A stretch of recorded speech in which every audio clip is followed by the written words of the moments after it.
All right, team. So we all write Python every single day, right? But let's be real. How many of us really know what's going on under the hood when we hit run? Today, we're going to pull back the curtain on the very core of Python itself, the Python virtual machine. And trust me, getting your head around this is what takes you from being just a good engineer to a truly great one. Oh, and just a quick note before we dive in. We actually used a bit of AI to get the ball rolling on this presentation structure, but don't worry, a real human, me, went through every single line to make sure it's accurate, clear, and makes sense.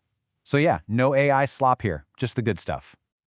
Okay, so let's start with something we've all done 1,000 times. You type out print, hello world, you hit run, and bam, it just appears. It feels like magic, right? Instantaneous. But what's really happening in that split second? Well, there's this whole complex, high-speed journey taking place right inside your machine.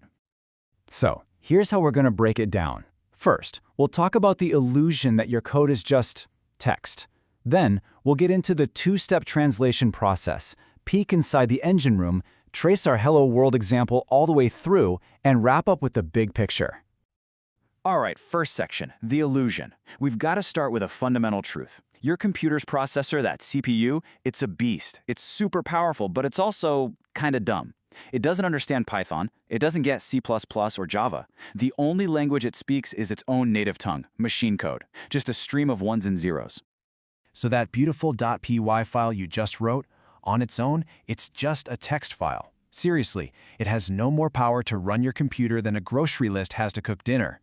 The real magic, the thing that turns your script from a simple list of instructions into actual actions, is the Python virtual machine, or PVM.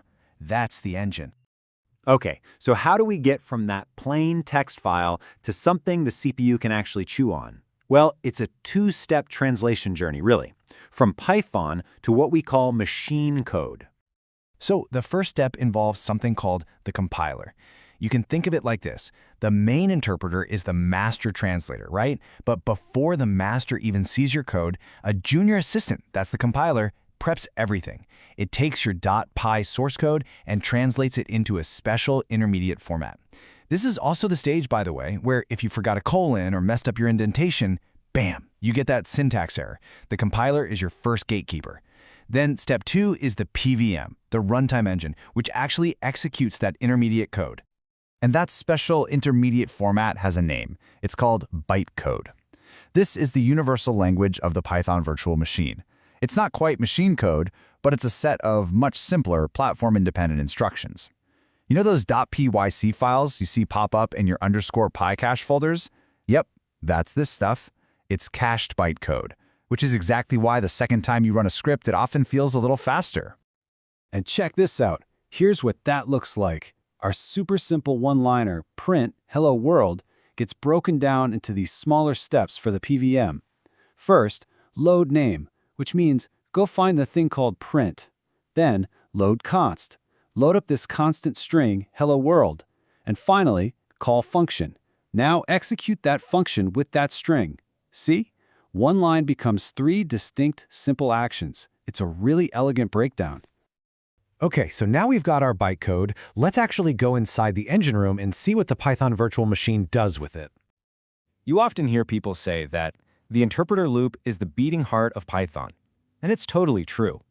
At its core, the PVM is just one giant loop. It's constantly doing 3 things: fetch your bytecode instruction, figure out what it means, and then execute it. It grabs load name, does that, then moves to load const, does that, and so on. This simple loop is the workhorse that powers every single Python program you run. But wait a second. Our programs aren't just a straight line of instructions, right? We have functions, and those functions call other functions, which might call even more functions. So how does the PVM keep track of where it is? Well, for that, it uses a really important data structure called the call stack. This is its internal GPS, telling it exactly where to go back to after a function is done. And the best way to picture the call stack is to just imagine a stack of trays on a desk in a cafeteria. So when your main script starts running, boom, the first tray is placed on the desk.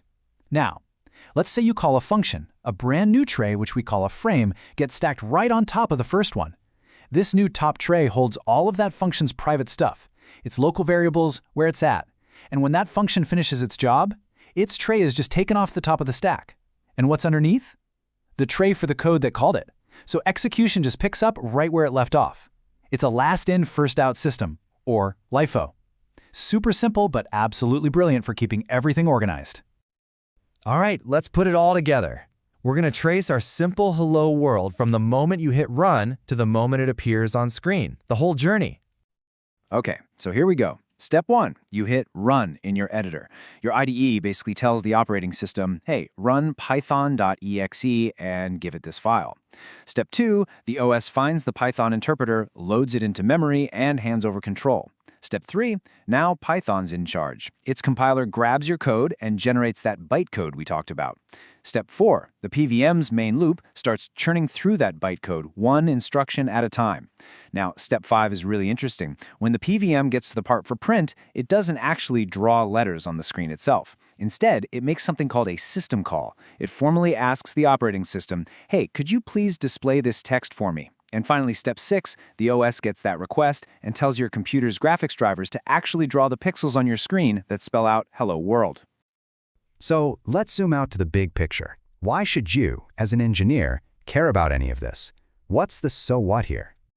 It's all about this concept of an abstraction layer. The PVM sits right between your code and the actual hardware. Your Python script doesn't need to know if it's running on Windows, a Mac, or a Linux server. It only needs to know how to talk to the PVM. And since there's a PVM for all those systems, your code just works. It's the classic promise of write once, run anywhere, and the PVM is what makes it possible. So really, you can think of the Python virtual machine as the central engine that translates your abstract ideas, your logic, your algorithms, into concrete actions the computer can actually perform. It's the bridge between your brain and the silicon. Look, this isn't just some academic exercise. Truly understanding what's happening inside the engine is what helps you debug faster, write more efficient code, and really master the language. It's a game changer.